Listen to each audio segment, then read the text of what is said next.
നമസ്കാരം. ഞാൻ കലാമണ്ഡലം ജയപ്രകാശ്, കഥകളി ഗായകനാണ്. അത്യധികം ഒരു മനോവിഷമത്തോടു കൂടിയാണ് ഞാൻ ഈ കാര്യം പറയുന്നത്. നമ്മുടെ മലയാള സിനിമയിലെ എന്നും ഓർത്തെടുക്കാവുന്ന ഒരുപാട് ഗാനങ്ങൾ പാടിയ ജയചന്ദ്രൻ, നമ്മുടെ ജയചന്ദ്രൻ, മലയാളികളുടെ സ്വന്തം ജയചന്ദ്രൻ ഇന്നലെ നമ്മളെ വിട്ടുപിരിഞ്ഞു. അദ്ദേഹത്തെ എല്ലാവരും ഭാവഗായകൻ എന്ന് പറയും. എന്താണ് ഈ ഭാവഗായകൻ എന്നുള്ളതിൻ്റെ ഉത്തമ ഉദാഹരണമാണ് അദ്ദേഹം. ഗാനങ്ങൾ ഭാവത്തോടുകൂടി പാടുന്നതിനാണ് ഭാവം എന്ന് പറയുന്നത്. ഒരു ഗാനം കയ്യിൽ കിട്ടിക്കഴിഞ്ഞാൽ അത് എങ്ങനെ കൈകാര്യം ചെയ്യണം എന്ന് ആരും പറഞ്ഞു കൊടുക്കാതെ തന്നെ അതിന് കൃത്യമായ ബോധത്തോടു കൂടി പാടാനുള്ള കഴിവ് അദ്ദേഹത്തിനുണ്ടായിരുന്നു. എനിക്ക് തോന്നിയത് ഒരുപാട് പാട്ടുകളുണ്ട്, പക്ഷേ എനിക്ക് തോന്നിയത് ആദ്യം തന്നെ ഒരു ഗാനം പറയാം. ഗുരുവായൂരപ്പനെ കുറിച്ചൊരു 1984 പാടിയൊരു പാട്ടാണത്. സാധാരണഗതിയിൽ അത് ഇങ്ങനെ പാടാമായിരുന്നു. ഗോകുലം പോലെഴും ഗുരുവായൂർ മതിലകത്തോടിയെത്തിടുവാൻ മോഹം.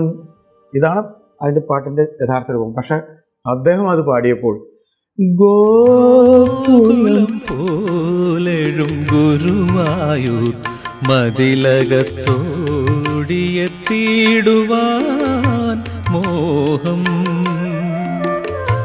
ആമണിവർണ്ണന്റെ അവതാരലീലകൾ ആലപിക്കാനൊരേ മോഹം. പാട്ടിന് ഒരു പരുക്കും സംഭവിക്കാതെ കേൾവിക്കാർക്ക്, അല്ലെങ്കിൽ ഒരു ഭക്തൻ എങ്ങനെ അതിനെ ആസ്വദിക്കുന്നുവോ ആ രീതിയിൽ അദ്ദേഹം, ഇതൊരു ഗാനത്തിൻ്റെ കാര്യം ഞാൻ പറഞ്ഞു. ശൃംഗാര ഗാനങ്ങളായാലും ദുഃഖഗാനങ്ങളായാലും, ഇപ്പോൾ മല്ലികപ്പൂവിൻ മധുരഗന്ധം, നിന്റെ മന്ദസ്മിതം പോലും ഒരു വസന്തം, മാലാഖകളുടെ മാലാഖ നീ. ഓരോ വാക്കുകളും ഉച്ചരിക്കുന്നതിൽ ഇത്രമാത്രം സിദ്ധി കൈവരിച്ച ഒരു ഗായകൻ ഉണ്ടോ എന്ന് ചോദിച്ചാൽ അതിന് സംശയമാണ്. നമുക്ക് ഗന്ധർവൻ അപ്പുറത്ത് നമ്മുടെ മുന്നിലുണ്ട്, അത് നമുക്ക് ആ ഗണത്തിലേ നമുക്ക് പെടുത്തണ്ട. ഇദ്ദേഹത്തിൻ്റെ ഉള്ളിലുള്ള കാവ്യാത്മകമായിട്ടുള്ള മധുചന്ദ്രികയുടെ ഛായത്തളികയിൽ, മധുചന്ദ്രികയുടെ ഛായത്തളികയിൽ മഴവിൽ പൂമ്പൊടി ചാലിച്ചു മനസ്സിനി നിന്മായാരിൽ ഞാൻ വരച്ചു. ഈ പാട്ടുകളൊക്കെ ജയചന്ദ്രൻ പാടിക്കഴിഞ്ഞാൽ മാത്രമേ അത് നമുക്ക് ആസ്വദിക്കാൻ പറ്റുള്ളൂ. ഞാൻ സ്കൂൾ പഠിക്കുന്ന കാലത്ത് ജയചന്ദ്രൻ്റെ ഒരു പാട്ട് പാടിയിട്ടാണ്. ഞാൻ ജയചന്ദ്രൻ എന്ന് വിളിക്കുന്നതിൽ നിങ്ങൾ ഒന്നും തോന്നരുത്, അത് നമ്മൾ അങ്ങനെ പറഞ്ഞു പോകുന്നതാണ്. അദ്ദേഹത്തെ നമ്മൾ ദൈവതുല്യമായിട്ടാണ് കാണുന്നത്.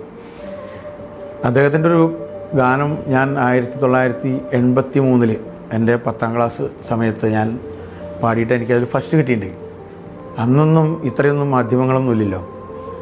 അപ്പോൾ അന്ന് ലളിതഗാനങ്ങൾ എന്ന് പറഞ്ഞു കഴിഞ്ഞാൽ ഭക്തിഗാനങ്ങളൊക്കെ പാടായിരുന്നു. അദ്ദേഹത്തിൻ്റെ വിഘ്നേശ്വര ജന്മനാളികേരം നിൻ്റെ തൃക്കാൽക്കലുടയ്ക്കുവാൻ വന്നു, തുമ്പിയും കൊമ്പും കൊണ്ടടിയൻ്റെ മാർഗം, തമ്പുരാനെ തടയൊല്ലേ ഏകദന്ത. ഈ പാട്ട് അന്ന് ഞാൻ പാടിയിട്ട് എനിക്ക് ഫസ്റ്റ് കിട്ടിയിട്ടുണ്ട് സ്കൂളിൽ. അപ്പോൾ ഒരുപാട് ഗാനങ്ങൾ, ഒന്നല്ല, മാനത്ത് കണ്ണികൾ മയങ്ങും കയങ്ങൾ, അങ്ങനെ മാൻമിഴിയാൾ മനം കവർന്നു, തിരുമധുരമുള്ളിൽ പകർന്നു തന്നു, ദേവതയായി നീ അരികിൽ വന്നു. മാൻമിഴിയാൽ മനം കവർന്നു, തിരുമധുരമുള്ളിൽ പകർന്നു തന്നു, ദേവതയായി നീ തേരിൽ വന്നു, ആത്മാവിലാദ്യമായി കുളിരണിഞ്ഞു. മധ്യമാവധി രാഗത്തിൽ അതിമനോഹരമായിട്ട് നാഗമഠത്ത് തമ്പുരാട്ടി എന്ന് പറയുന്ന സിനിമയിൽ MK അർജുനൻ്റെ സംഗീതത്തിൽ അദ്ദേഹം അങ്ങനെ ഞാൻ പറയുന്നത് വളരെ തുച്ഛമായിട്ടുള്ള കാര്യങ്ങളാണ് പറയുന്നത്. അദ്ദേഹം പാടിവെച്ച പാട്ടുകൾ കുപ്പായ കീശമേൽ കുങ്കുമ പൊട്ട് കണ്ടു, പൗർണമി പൂത്തിങ്കളെ നീയൻ്റെ, അങ്ങനെ ഒരു പാട്ടുണ്ട്, സ്മൃതിതൻ ചിറകിലേറി. നമുക്ക് പറഞ്ഞാൽ തീരാത്ത അത്രയും പാട്ടുകൾ പാടി കാലയവനിക്കുള്ളിൽ മറഞ്ഞു. അദ്ദേഹത്തിൻ്റെ ആ സ്മരണയ്ക്ക് മുമ്പിൽ ആദരാഞ്ജലികൾ അർപ്പിക്കുന്നു.